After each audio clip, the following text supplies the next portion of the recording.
సినిమాల్లో జాంబీలు వచ్చి మనుషులను కొరికితే వాళ్ళు కూడా జాంబీలుగా మారిపోతారు. కానీ రియల్ లైఫ్ లో ఈ జైలజైన్ అనే మందు తీసుకుంటే మనిషి అచ్చం జాంబీ లాగే తయారవుతాడు. ప్రస్తుతం విదేశాల్లో ఈ డ్రగ్ సృష్టిస్తున్న బీభత్సం చూస్తుంటే వెన్నులో వణుకు పుట్టక మానదు. మొన్నటికి మొన్న బెంగళూరు వీధుల్లో ఒక వ్యక్తి వింతగా వంగిపోయి కదలకుండా బొమ్మలాగా నిలబడిపోయిన వీడియో గుర్తుంది కదా. అది చూసి జనాలు గజగజ వణికిపోయారు. వామ్మో, విదేశాల్లో మనుషులను సజీవ శవాలుగా మారుస్తున్న ఆ భయంకరమైన జాంబీ డ్రగ్ ఇండియాలో కూడా వచ్చేసిందా అని సోషల్ మీడియా అంతా ఒకటే చర్చ. పోలీసులు క్లారిటీ ఇచ్చే వరకు ఆ వీడియో సృష్టించిన భయం అంతా ఇంత కాదు. అయితే ఆ బెంగళూరు వ్యక్తి డ్రగ్స్ తీసుకోలేదని, అనారోగ్యం వల్లే అలా ఉన్నాడని తర్వాత తెలిసింది. ఆ తర్వాత ఆ వీడియో తీసిన వ్యక్తిని కూడా అరెస్ట్ చేయడం జరిగింది పోలీసులు. అయితే ఈ వార్త ఇప్పుడు ఆ ఫేక్ వీడియో గురించో లేకపోతే అతడి అరెస్ట్ గురించో కాదు, నిజంగానే అమెరికాలో బీభత్సం సృష్టిస్తున్న ఈ జాంబీ డ్రగ్ గురించి. అసలు ఈ జాంబీ డ్రగ్ అంటే ఏంటి? ఒకవేళ నిజంగానే మన ఊళ్ళల్లోకి, మన ఇండియాలోకి గనక ఈ జాంబీ డ్రగ్ ఎంటర్ అయితే ఎంతటి ప్రమాదం ఉందో తెలుసుకోవాల్సిన అవసరం మనకుంది.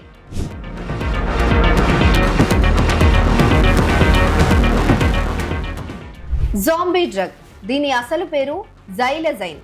నిజానికి ఇది మనుషులు వేసుకునేందుకు కనిపెట్టిన మందు కాదు. ఇది గుర్రాలకు, ఆవులకు శస్త్రచికిత్స చేసేటప్పుడు అవి నొప్పిని తట్టుకోలేక తన్నకుండా ఉండటానికి డాక్టర్లు ఇచ్చే పశువుల మత్తు మందు.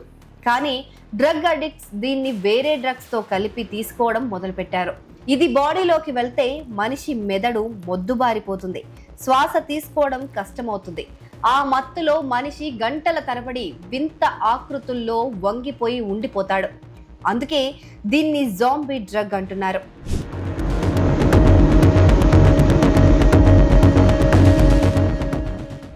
ఈ డ్రగ్ ఎంత దారుణమైందంటే దీన్ని తీసుకున్న చోట చర్మం పైన పెద్ద పెద్ద పుండ్లు పడతాయి.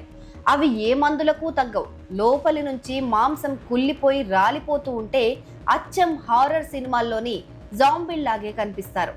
ఆ పుండ్లు ముదిరిపోయి చివరికి చేతులు, కాళ్ళు కూడా తొలగించుకోవాల్సిన పరిస్థితి వస్తుంది. ప్రస్తుతానికి మన దేశంలో ఈ జాంబీ ముప్పు అధికారికంగా లేదు, కానీ రేపు రాదు అని గ్యారంటీ కూడా లేదు. కాబట్టి ఈ పరిస్థితి రాకుండా మనం చాలా జాగ్రత్తలు పాటించాలి.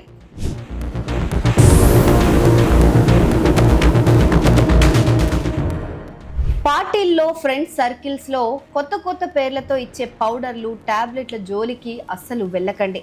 ఒక్కసారి తీసుకుంటే చాలు మీ జీవితం జాంబీలా మారిపోతుంది. ఎవరైనా వింతగా ప్రవర్తిస్తూ ఒంటిపైన దారుణమైన పుండ్లు కలిగి ఉంటే, భయంకరమైన వాసన వస్తూ ఉంటే వెంటనే అధికారులకు సమాచారం ఇవ్వండి.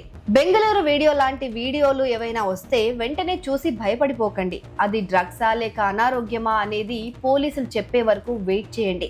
ఆ డ్రగ్ గురించి మీ చుట్టుపక్కల వారికి, ముఖ్యంగా కాలేజీ కుర్రాళ్లకు, మీ పిల్లలకు వివరించండి. కిక్కు కోసం ప్రాణాలు పనంగా పెట్టొద్దని చెప్పండి.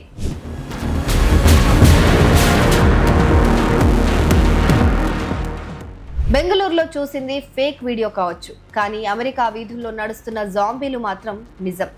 ఆ పరిస్థితి మన ఊళ్ళలోకి రాకూడదంటే డ్రగ్స్ అనే మహమ్మారికి దూరంగా ఉండటమే ఏకైక మార్గం.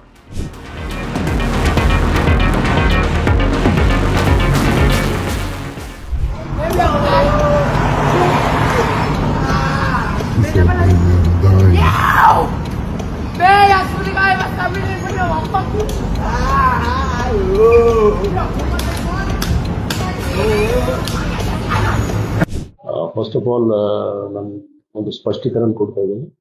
ಆ ಪರ್ಟಿಕ್ಯುಲರ್ ಏನು ವಿಡಿಯೋ ಇದೆ, ಆ ವಿಡಿಯೋ ಸಂಬಂಧಪಟ್ಟ ಯಾರು ವ್ಯಕ್ತಿದು ವಿಡಿಯೋ ಇದೆ, ಆ ವ್ಯಕ್ತಿ ನಮ್ಮ ಪೊಲೀಸ್ ಅವರು ವಶಕ್ಕೆ ತಗೊಂಡಿದ್ದಾರೆ. ಅವ್ರದ್ದು ಮೆಡಿಕಲ್ ಟೆಸ್ಟ್ ಕೂಡ ಮಾಡಲಾಗಿದೆ. ಮೆಡಿಕಲ್ ಟೆಸ್ಟಲ್ಲಿ ಯಾವುದು ಡ್ರಗ್ದು ಯಾವುದು ರಿಪೋರ್ಟ್ ಬಂದಿಲ್ಲ. ಆದರೆ ಆ ವ್ಯಕ್ತಿ ಅವರು ಕೂಡ ನಿಶೆಯಲ್ಲಿ ಇದ್ರು. ಆ ಟೈಮಲ್ಲಿ ಜೊತೆಗೆ ಅವರು ಕೆಲವು ಮೆಡಿಸಿನ್ ಕೂಡ ತಗೊಂಡಿದ್ರು, ಆರ್ಥರೈಟಿಸ್ ಮತ್ತೆ ಇನ್ನಿತರ ಯಾವುದು ಹೌದು ಅದರದ್ದು ಸಂಬಂಧಪಟ್ಟ ದಾಖಲಾತಿ ಇದೆ ಅವರ. ಇದು ಈ ಮೇಲ್ ನೋಡಿದ್ರೆ ಗೊತ್ತಾಗಿದೆ.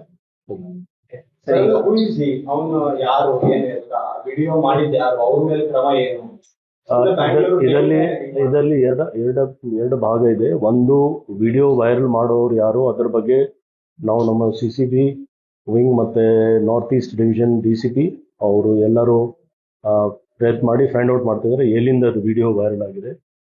ಯಾಕೆಂದರೆ ನಾವು ಮತ್ತೆ ಮತ್ತೆ ಅಪೀಲ್ ಮಾಡ್ತಾ ಇದ್ದೀವಿ, ಈ ಥರ ಯಾವುದು ಇನ್ಫಾರ್ಮೇಷನ್ ಇದ್ದರೆ ಖಂಡಿತ ಪೊಲೀಸ್ಗೆ ತಿಳಿಸಿ. ಸುಮ್ಮನೆ ಒಂದು ಆತಂಕ ಸ್ಪ್ರೆಡ್ ಮಾಡೋದು ಮತ್ತು ಫಾಲ್ಸ್ ಇನ್ಫಾರ್ಮೇಷನ್ ಸ್ಪ್ರೆಡ್ ಮಾಡೋದು ಅದು ಇಲ್ಲೀಗಲ್ ಆ್ಯಕ್ಟ್ ಇದೆ. ಅದರ ಪ್ರಕಾರ ನಾವು ಕ್ರಮ ಕೂಡ ತಗೊಳ್ಬೋದು. ಸೊ ನಾವು ಫೈಂಡ್ ಔಟ್ ಮಾಡ್ತಾ ಇದ್ದೀವಿ, ಅದ್ರ ಬಗ್ಗೆನೂ ಪತ್ತೆ ಮಾಡ್ತೀವಿ ಯಾವ ಹ್ಯಾಂಡಲಿಂದ ಇದು ಇನ್ಸ್ಟಾಗ್ರಾಮಲ್ಲಿ ಅಪ್ಲೋಡ್ ಆಗಿದೆ. ಮತ್ತು ಅದಕ್ಕಿಂತ ಮುಖ್ಯವಾಗಿ ಕೆಲವು ರೆಸ್ಪೆಕ್ಟಬಲ್ ಪರ್ಸನ್ಸ್ ಆಫ್ ಸೊಸೈಟಿ, ಸಮಾಜದಲ್ಲಿ ಕೆಲವು ವ್ಯಕ್ತಿಯವರಿದ್ದಾರೆ, ಅವರು ಕೂಡ ಇದಕ್ಕೆ ಶೇರ್ ಮಾಡಿಕೊಂಡು ಯಾಕೆಂದರೆ ನೀವು ಅಥವಾ ಯಾರು ನಾವು ಇದಕ್ಕೆ ಸ್ಪಷ್ಟೀಕರಣ ಕೊಡಲಿಕ್ಕೆ ನಮಗೆ first medical report without verification, without fact finding, ಸುಮ್ಮನೆ ಈ ಥರ ಒಂದು ಕೆಟ್ಟ ಹೆಸರು ತರಲಿಕ್ಕೆ ಅಥವಾ ಯಾರ ಬಗ್ಗೆ ಈ ಥರ ಅವರು ಕೂಡ ಒಬ್ಬ ಮನುಷ್ಯ, ಆ ಮನುಷ್ಯ ಬಗ್ಗೆ ಈ ಥರ ಮಾಡಿದರೆ ಖಂಡಿತ ಅವ್ರಿಗೆ ಕೂಡ ಕಾನೂನಿಗೆ ಅವಕಾಶ ಇದೆ ಒಂದು ಕಂಪ್ಲೇಂಟ್ ಕೊಡಲಿ. ಅಕಸ್ಮಾತ್ ಅವರು ಯಾವುದು ಡ್ರಗ್ಸ್ ತೊಗೊಂಡಿದ್ರೆ ಅಥವಾ ಏನಿದ್ರೆ ಅದ್ರ ಬಗ್ಗೆ ಕಾನೂನು ಪ್ರಕಾರ ನಾವು ಕ್ರಮ ತಗೊಳ್ತೀವಿ. ಬಟ್ ಸುಮ್ಮನೆ ಒಂದು ಹೆಸರು ಹೇಳಿ ಈ ಥರ ಬೇರೆ ಕಡೆ ಆಗಿದೆ, ಇದು ಬೆಂಗಳೂರಲ್ಲಿ ಇದು ಸತ್ಯಕ್ಕೆ ದೂರ ಅಲ್ಲ. ಆ್ಯಂಡ್ ನಿಮಗೆ ಗೊತ್ತಿದೆ ಯಾವ ರೀತಿ ಬೆಂಗಳೂರು ಸಿಟಿ ಪೊಲೀಸ್ ಅವರು ಪ್ರತಿಯೊಂದು ವಿಷಯದಲ್ಲಿ ಡ್ರಗ್ಸ್ ಬಗ್ಗೆ ಅವರು ನಮ್ಮ ಸ್ಟೇಷನ್ ಮಟ್ಟದಲ್ಲಿ ಇರಲಿ ಅಥವಾ ಯೂನಿಟ್ ಡಿವಿಷನ್ಸಲ್ಲಿ ಇರಲಿ, CCB ಅವರಿರಲಿ, ಎಲ್ಲ ಮಟ್ಟದಲ್ಲಿ ನಾವು ಇದು ಆಗಾಗ ರೇಡ್ಸ್ ಮಾಡ್ತಾ ಇದ್ದೀವಿ, ಅರೆಸ್ಟ್ ಮಾಡ್ತಾ ಇದ್ದೀವಿ ಮತ್ತು ಸೀಸ್ ಮಾಡ್ತಾ ಇದ್ದೀವಿ. ಸೊ ಈ ವಿಷಯ ನಮಗೆ ಗಮನಕ್ಕೆ ಬಂದ ತಕ್ಷಣ ನಾವು ಯಾರು ವ್ಯಕ್ತಿಯವರ ಆ ವ್ಯಕ್ತಿಗೆ ವಶಕ್ಕೆ ತಗೊಂಡಿದ್ದೀವಿ. ಆ ವ್ಯಕ್ತಿಯು ಮೂಲತಃ ಇಲ್ಲಿಯವರಲ್ಲ, ಇಲ್ಲಿ ಅವರು ಕೆಲಸಕ್ಕೆ ಬಂದಿರೋ 3 ತಿಂಗಳ ಹಿಂದೆ ಅವ್ರಿಗೆ ಸ್ವಲ್ಪ ಆರೋಗ್ಯ ಸರಿ ಇಲ್ಲ. ಮತ್ತು ಆ ಕ್ಷಣದಲ್ಲಿ ಅವರು ಹೇಳ್ತಾರೆ ನಾವು ಜಾಸ್ತಿ ಕುಡಿದಿದ್ದೀವಿ ಮತ್ತು ಜೊತೆಗೆ ಮೆಡಿಸಿನ್ ತಗೊಂಡಿದ್ದೀವಿ. ಅದು 2 ವಿಷಯ ನಮ್ಮ ಮೆಡಿಕಲ್ ರಿಪೋರ್ಟ್ಲಿ ಕೂಡ ಬಂದಿದೆ. ಸೊ ನಾವು ಲೀಗಲ್ ನೋಟಿಸ್ ಕೊಡ್ತಾ ಇದ್ದೀವಿ, ಯಾರು ಇದು ವೈರಲ್ ಮಾಡಿದ್ದಾರೆ ಮತ್ತು ಯಾರ್ಯಾರು ಇದು ಶೇರ್ ಮಾಡಿದ್ದಾರೆ ಅವ್ರಿಗೆ ಕೂಡ ನಾವು ನೋಟಿಸ್ ಕೊಡ್ತೀವಿ.